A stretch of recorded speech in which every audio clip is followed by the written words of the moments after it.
आपण आता ऊस बघितलेला आहे, तर चला आता आपण हे पेरूचं झाड बघूया। हे पेरूचं झाड आमचं खूप जुनं आहे आणि त्याला म्हणजे पेरू पण इथे वरती आलेले आहे, तुम्ही बघू शकता। कच्चेच पेरू आहे ते अजून, हे बघा खूप कच्चे आहेत अजून ते।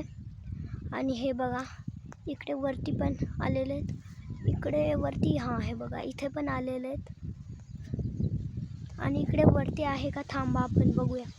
ओ इथला एक पेरू पिकलेला आहे मित्रांनो, असं वाटतंय। पिकलेला आहे। हे बघा हे आहे आमचं पेरूचं झाड आणि ह्याच पेरूच्या झाडाच्या साईडला आहे आमची मका, जे की वाळून गेलेली आहे, तुम्ही बघू शकता।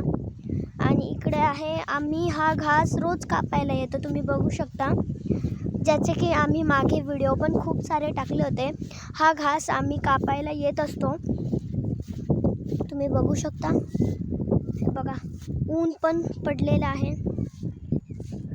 तर आमच्या घरी नाही का बाया आलेल्या आहे भुईमूग काढायला, तर चला मी तुम्हाला ते पण दाखवते। आणि हे बघा इथे लाईट पण गेलेली आहे, त्याच्यामुळे घासावर काय पाणी जात नाही आहे। हे बघा मित्रांनो, हे बघा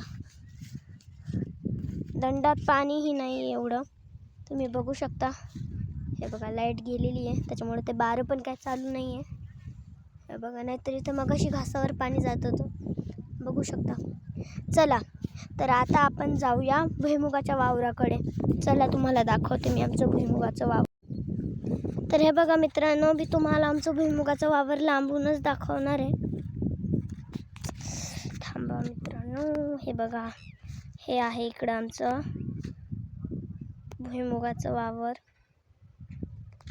आणि तुम्ही बघू शकता तिथं बाया पण भुईमुग काढण्यासाठी बसलेल्या आहे। आता उद्या परवापर्यंत आमचा भुईमुगही काढून होईल मित्रांनो, तुम्ही बघू शकता।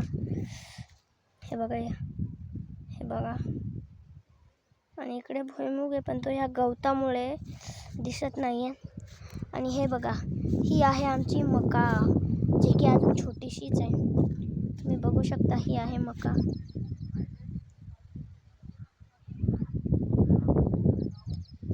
हे बघा, तर माझे व्हिडिओ तुम्हाला आवडत असतील तर लाईक करा, शेअर करा, सबस्क्राईब करा। धन्यवाद मित्रांनो।